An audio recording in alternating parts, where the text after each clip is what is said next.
MP study YouTube channel में आपका स्वागत है। मैं दीपक कुमार। आज हम बात करेंगे क्वांटम संख्याओं के बारे में। और क्वांटम संख्या के पिछली जो वीडियो है उसके बाद स्टूडेंट के कमेंट को देख करके मैंने डिसाइड किया कि क्वांटम संख्या के ऊपर डिटेल वीडियोस बनाई जाएंगी। और आज हम बात करेंगे मुख्य क्वांटम संख्या के बारे में। आने वाली वीडियोज़ में बची हुई क्वांटम संख्या की भी कैलकुलेशन आपको सिखा दी जाएगी। लेकिन अगर आप इस चैनल पर नए तो चैनल को सब्सक्राइब कर लीजिए, बेल आइकन को प्रेस कर लीजिए। याद रखिए क्वांटम संख्या एक इंपॉर्टेंट टॉपिक है। किसी भी एंट्रेंस एग्जामिनेशन के परसेप्शन से क्वांटम संख्या एक बहुत इंपॉर्टेंट टॉपिक होता है। और आजकल जिस तरह से एग्जामिनेशन में क्वेश्चन पूछे जा रहे हैं, क्वांटम संख्या को न्यूमेरिकली ज़्यादा पूछा जाता है।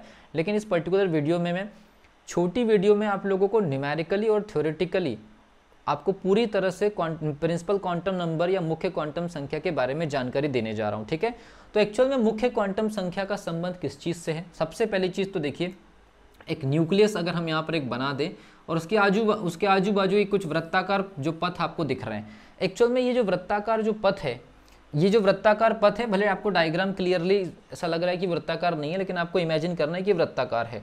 ठीक है भी, तो ये जो वृत्ताकार जो पथ दिख रहा है इसको हम नॉर्मली कक्षा कहते हैं, ऑर्बिट कहते हैं। ठीक है भी, कक्षा नॉर्मली हम इसको कक्षा कहते हैं या फिर ऑर्बिट कहते हैं। ओके, तो नॉर्मली जो कक्षा या जो ऑर्बिट कहते हैं ये एक्चुअल में एनर्जी का लेवल होते हैं। एक्चुअल में ये कुछ भी नहीं है, एनर्जी का लेवल है, एनर्जी लेवल है, ऊर्जा स्तर है।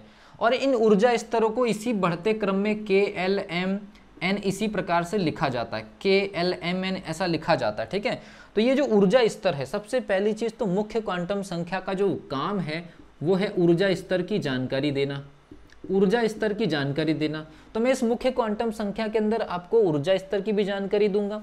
ऊर्जा स्तर का ऊर्जा की वैल्यू कितनी होती है, उस ऊर्जा स्तर की सेंटर पॉइंट से रेडियस कितनी होती है और वो किन किन बातों पर डिपेंड करती है। तो रेडियस के बारे में बताऊंगा, एनर्जी के बारे में बताऊंगा। तो आपको सारी चीज़ें यहाँ पर स्पेशली मिल जाएगी। और उस पर्टिकुलर ऊर्जा स्तर या कक्षा में कितने इलेक्ट्रॉन भरे जा सकते हैं, एकदम स्टेप बाय स्टेप देखते हैं, चारों चीज़ों को देखते हैं।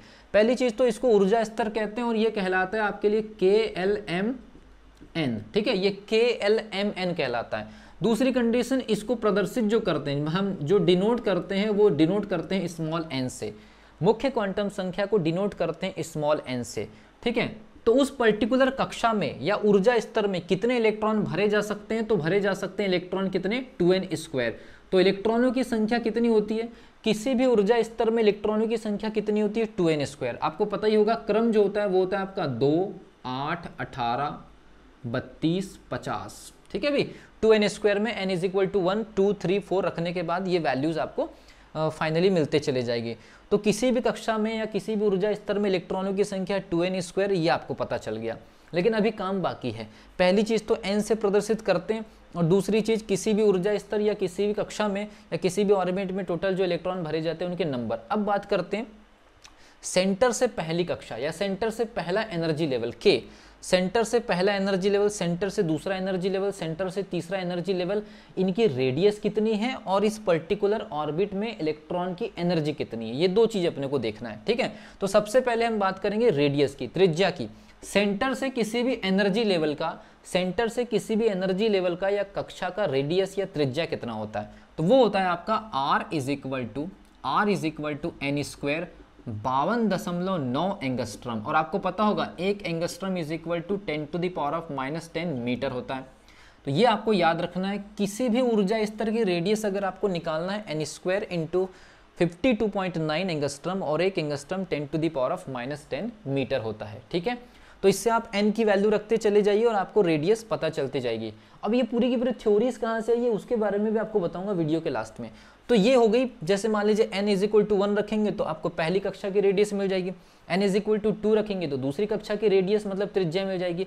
तो एक तो n से प्रदर्शित करते हैं, 2n² इलेक्ट्रॉन भरे जाते हैं और n² × 52.9 एंगस्ट्रम इसकी रेडियस होती है। अब बात करते हैं एनर्जी लेवल की, ऊर्जा। अच्छा, एक और चीज़ मैं आपको बता दूं, एक और चीज़ मैं आपको बताना चाहूँगा कि जो रेडियस आई है, जो त्रिज्या है, ये त्रिज्या जो आई है दो प्रकार के बलों से आई है। एक तो आपका अभिकेंद्री बल, ये आपको याद रखना है, एक आपका अभिकेंद्री बल और दूसरा है आपका स्थिर विद्युत बल। ठीक है भी, अभिकेंद्री बल का फॉर्मूला mv²/r होता है और जबकि स्थिर विद्युत बल का जो फॉर्मूला होता है ZE²/r²।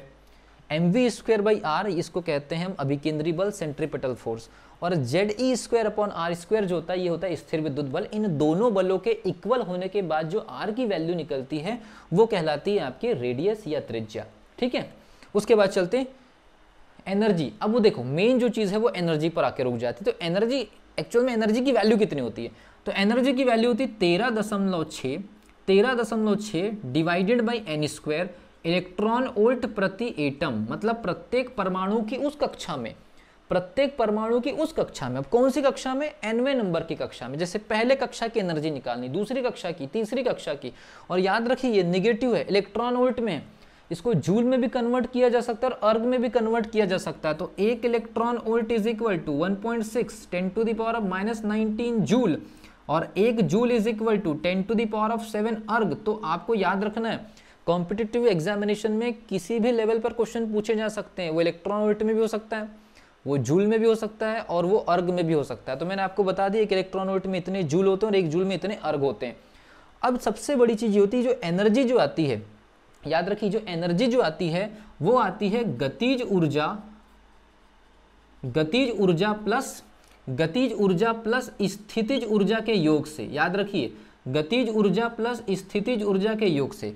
और गतिज ऊर्जा जो होती है वो कक्षा में इलेक्ट्रॉन के घूमने की वजह से मिलती है, जिसको हम बोलते हैं 1/2 mv²। और स्थितिज ऊर्जा जो होती है वो होती है बॉन्डिंग की वजह से, स्थिर विद्युत बल की वजह से, और उसका जो होता है वो होता है Ze²/r। और याद रखिए स्थिर या स्थितिज ऊर्जा जो होती है वो निगेटिव होती है। स्थितिज ऊर्जा की जो वैल्यू होती है वो निगेटिव होती है, जबकि जो गतिज ऊर्जा की जो वैल्यू होती है वो पॉजिटिव होती है।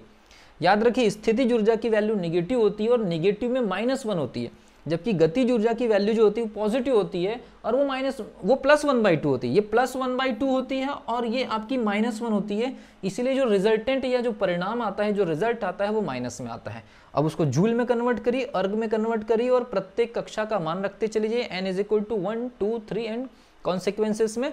ठीक है भाई, तो इस प्रकार से निकाला जाता है। लेकिन बात ये आती है कि ये जितने भी फॉर्मूलेज आपके सामने आए हैं, इस पर्टिकुलर फॉर्मूले का जो मॉडल है वो है आपका हाइड्रोजन के लिए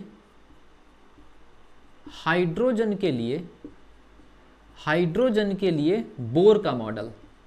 ठीक है भी, हाइड्रोजन के लिए बोर का मॉडल। हमने जितनी भी कैलकुलेशंस करी हैं या जितनी भी कैलकुलेशंस आपके सामने हैं वो हाइड्रोजन के लिए बोर के मॉडल के थ्योरी से आई है या नील्स बोर के सिद्धांत से आया है।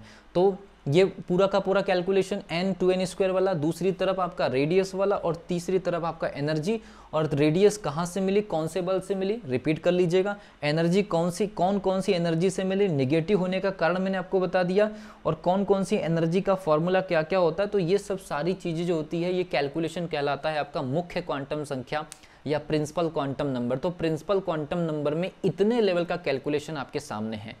तो आई होप आपको समझ में आया होगा। अगर आपको दूसरी क्वांटम संख्या जिसको हम द्विगुणसी क्वांटम संख्या कहते हैं, अगर वो चाहिए तो उसकी भी वीडियो बन जाएगी, बस आप कमेंट सेक्शन में लिख दीजिए। मिलता हूँ अगली वीडियो में, तब तक के लिए wish you all the best.